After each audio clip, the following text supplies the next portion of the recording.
My name is Emma, and for most of my life, I believed that if you worked hard and treated people well, everything would turn out all right. I'd spent over a decade building a stable career in financial analysis, carefully climbing up the ranks. I lived in a modest but comfortable two-bedroom condo in Chicago, which I'd saved for over the years. Life felt stable, and for a while, I thought I had everything I needed. But there was one thing missing. I'd always hoped to share my life with someone who truly understood and appreciated me. I wanted a partner, someone who respected my independence and ambitions. So when I met Tom, I thought I finally found that. Tom was charming and intelligent, and we connected on so many levels. We shared the same values, or so I thought, and he seemed to genuinely respect my independence. I've been so careful in choosing who I let into my life, and Tom felt like a safe bet. I truly believed he'd be different from other men who felt threatened by my independence. After dating for a while, Tom introduced me to his family. His mother, Alice, was a retired school principal. She was 65 but looked younger, with a sharp gaze that seemed to cut through the air around her. Alice was one of those people who walked into a room and instantly took control of it. From what Tom had told me, she'd been a single mother most of his life and was fiercely proud of him. When I met her, I tried my best to make a good impression, and for a brief moment I thought I had. She was polite, but there was a certain edge to her that made me feel like I was being analyzed with every word I said. Tom and I got engaged within a year. I was thrilled, thinking this was the start of a new chapter. I remember feeling incredibly lucky that I found a man who supported my career and seemed to appreciate the life I'd built on my own. But as the wedding day approached, Alice became more present in our lives. She'd offer unsolicited advice on everything from the wedding colors to the guest list, often implying that her way of doing things was simply better. Tom would shrug it off, saying it was just her personality, but something about her constant interference gnawed at me. On our wedding day, as I walked down the aisle, I caught Alice's eyes watching me. There was something unsettling in her expression, a sort of critical judgment I couldn't shake, but I brushed it off, telling myself I was just nervous. After all, this was the happiest day of my life, right? After we got married, Tom and I decided to move into my condo temporarily, planning to buy a larger home together. It felt exciting to have a shared dream. But that's when Alice started showing up, often without notice. She'd comment on my choice of decor, my cooking, or even the layout of the condo. At first, I brushed it off, trying to keep the peace.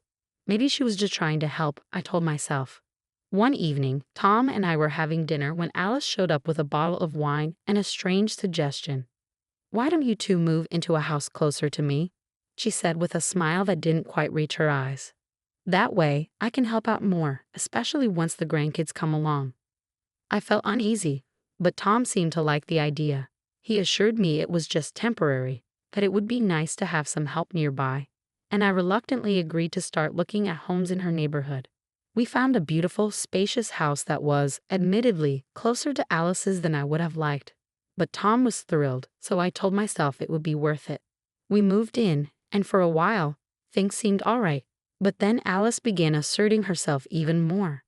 She dropped by frequently, often with bags of groceries or other things she thought we needed, and give unsolicited advice on everything. She'd rearrange the kitchen cupboards, comment on my wardrobe choices, and even rearrange our living room furniture while I was at work. When I mentioned this to Tom, he'd just laugh, saying, "You know how moms are." Months passed, and I felt increasingly uncomfortable in my own home. Then, one evening, I got news that would change everything. I was pregnant. I was overjoyed. I thought this would bring our family closer and that perhaps Alice's involvement would now have a purpose. But when we shared the news with her, her reaction was strange. Instead of excitement, she looked at me with a critical gaze and said, "Well, I hope you're ready for the responsibility. It's not just about you anymore." As my pregnancy progressed, Alice's helpfulness turned into control.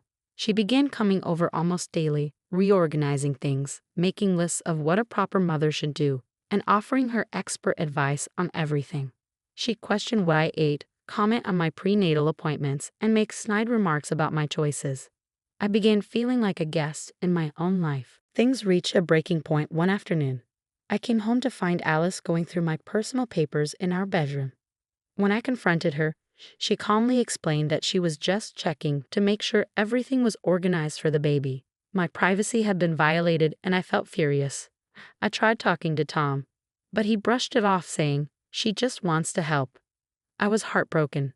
The man I married was supposed to support me, but it felt like he was choosing his mother over me. I felt isolated and began questioning my entire relationship. One night, just as I was entering my third trimester, I came home from a long day at work. The house was dark, which was unusual because Tom was usually home by then. I tried the door, but it was locked. After knocking, Alice opened it, her expression cold and unwelcoming. "Emma," she said, "we need to talk." She led me into the living room, where Tom was sitting, looking down, avoiding my gaze. My heart pounded as I sat across from them, feeling a sense of dread. Alice looked at me with a steely expression and said, "We believe it's best if you transfer ownership of the house to Tom.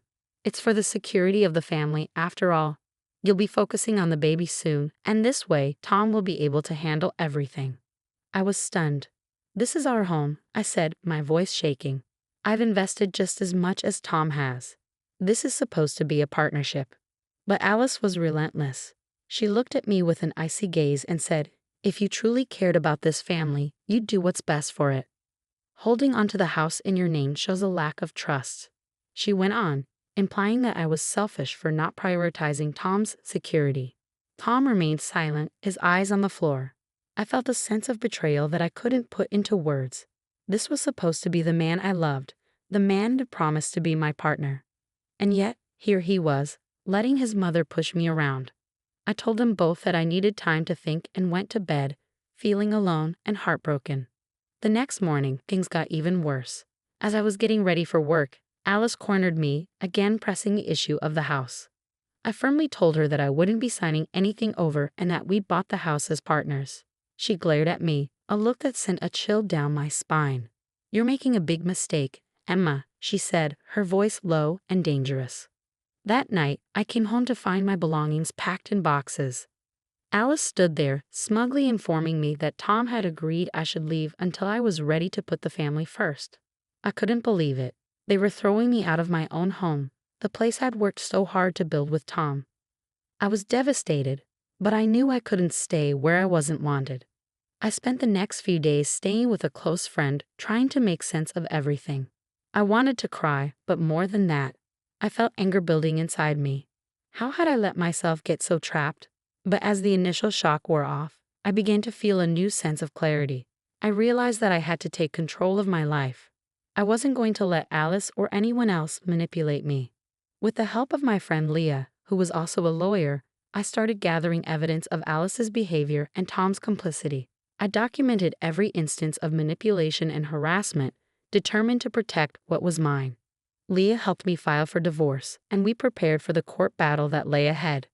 The day of the hearing, I walked into the courtroom with Leah by my side. Tom and Alice were there, both looking smug, as if they'd already won. But I was determined to fight for myself and my future. As Leah presented our case, detailing the emotional abuse and manipulation I'd endured, I watched the judge's expression shift from neutral to one of concern.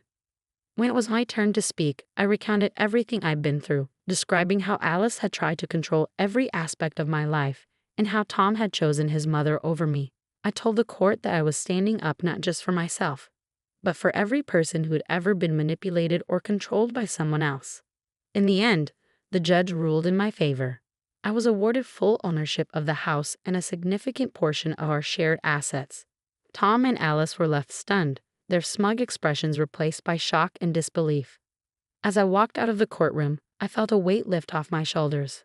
I had taken back control of my life, and I knew I'd never let anyone make me feel powerless again. This experience had been painful, but it had also made me stronger. And as I looked ahead, I felt ready to face whatever challenges life might bring my way.